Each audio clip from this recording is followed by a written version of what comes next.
علیہ وآلہ وسلم۔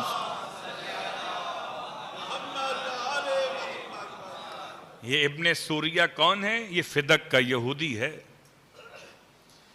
یہودیوں کی جماعت کے ساتھ پیغمبر کے پاس آیا امتحان لینے کے لیے۔ ہم آپ کو نبی مان لیں گے اگر آپ ہمارے آنسرز ہمیں صحیح دے دیں، ہمارے کوسچنز ہیں آپ کے حوالے سے۔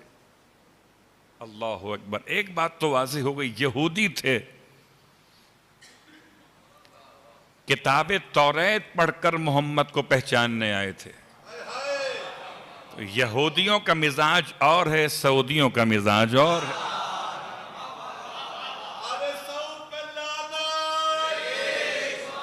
تو کتاب توریت پڑھ کر پیغمبر کو پہچاننے آئے تو سوال کر رہے تھے کہ یہ بتائیے کہ جب کوئی انسان دنیا میں آتا ہے تو کتنا حصہ ماں کی طرف سے اسے ملتا ہے اور کتنا حصہ باپ کی طرف سے ملتا ہے؟ انسان کے بدن میں کتنی چیزیں ماں کی طرف سے ہیں اور کتنی باپ کی طرف سے ہیں؟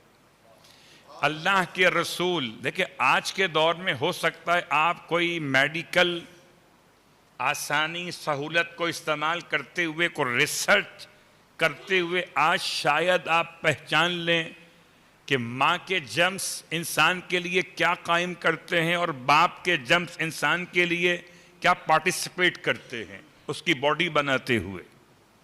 لیکن آج سے 1400 سال پہلے یہ بتانا کہ کوئی انسان جب تخلیق پاتا ہے تو کتنا حصہ باپ سے لے کر آتا ہے، کتنا ماں سے لاتا ہے، بہت غور کیجئے گا۔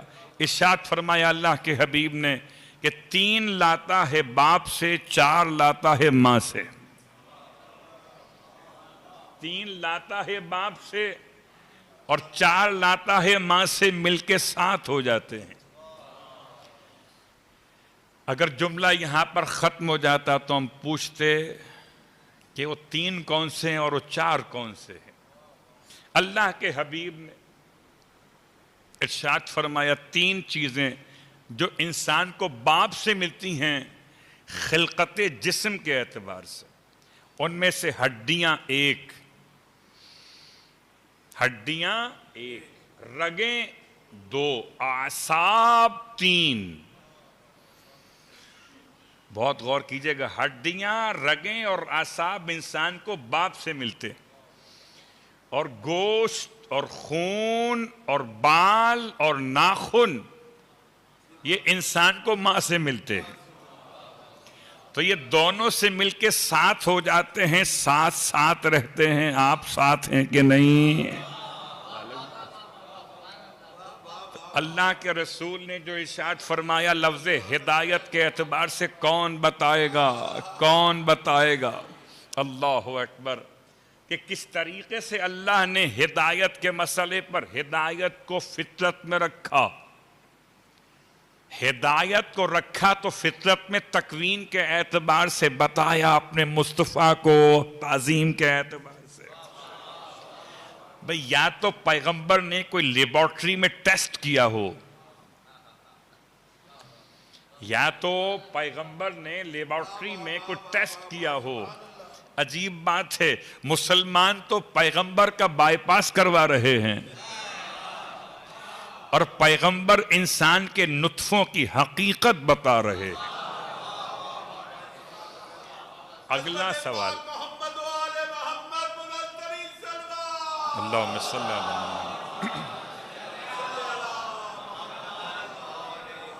اگلا سوال ابن سوریہ کا اسی سے متعلق سوال کرتا ہے ابن سوریہ، اچھا یہ بتائیے کہ جب بچہ دنیا میں آتا ہے تو اگر ددیال کی شباہت پر پیدا ہو جائے تو پھر ننیال کی شباہت اس میں نہیں ہوتی۔ بہت غور کیجئے گا، ہو سکتا ہے آپ اختلاف کریں، وہ الگ بات ہے،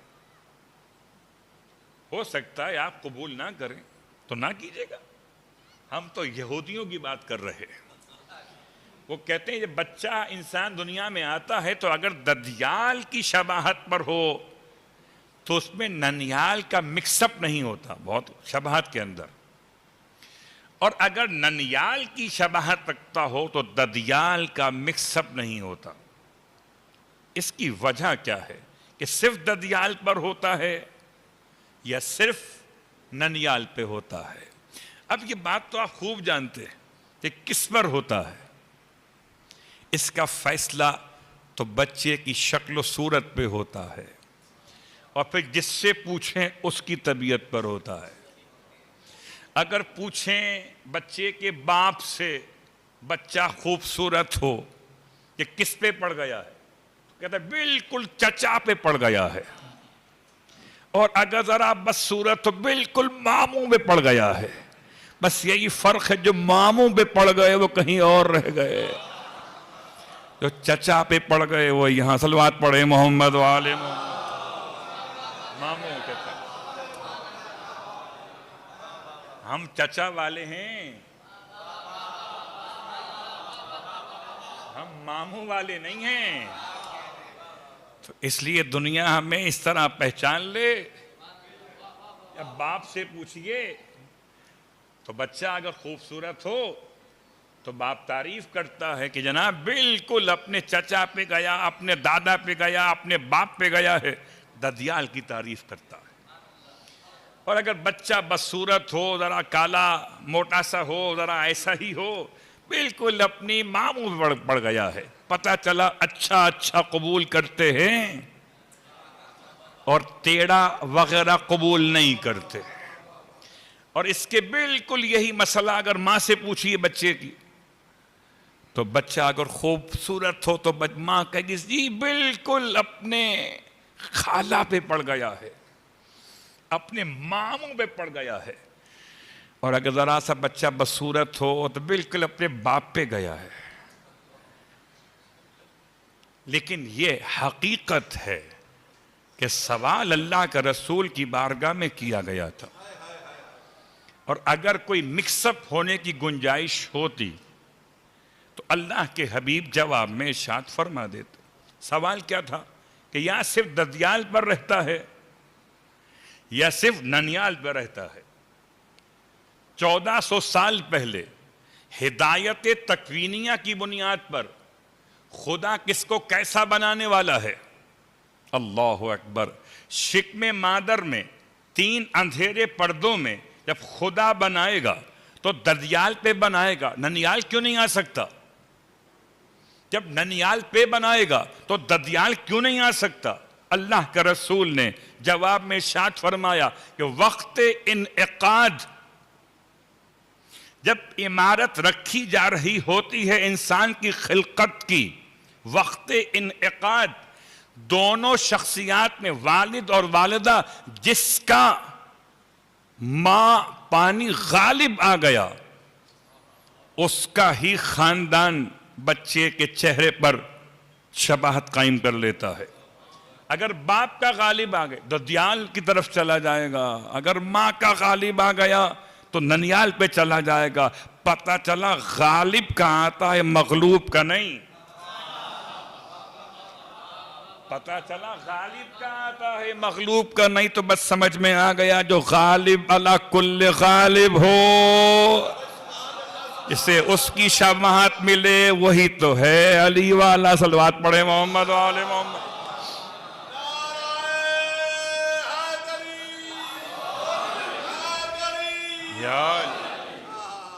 تو ہدایت تکوینیہ میں خدا نے آنکھیں ایسی کیوں بنائی ہیں؟ یہ ایسی ہی بنانا تھی اس کو. آنکھوں کا بننا، آنکھوں کا کام کرنا، انسان کی زبان کا بننا، انسان کے ہاتھوں کا بننا، اور یہ تمام کے تمام مسائل بہت تفصیل سے ہیں. اگر پڑھنا چاہیں تو توحید مفضل پڑھیے. قدم بقدم انسان کو سمجھاتے ہوئے ایسا محسوس ہو رہا ہے کہ جیسے خدا نے یا تو ان سے پوچھ کے بنایا ہے یا ان کو دکھا کے بنایا ہے. پوچھنا ہو نہیں سکتا کہ وہ خدا ہے، یہ حجت خدا ہے. تو اب سمجھ لیجئے جب پوچھنا نہیں ہو سکتا تو ایک ہی بات رہ گئی کہ خدا جب بنا رہا تھا تو کوئی تھا جو بنتے ہوئے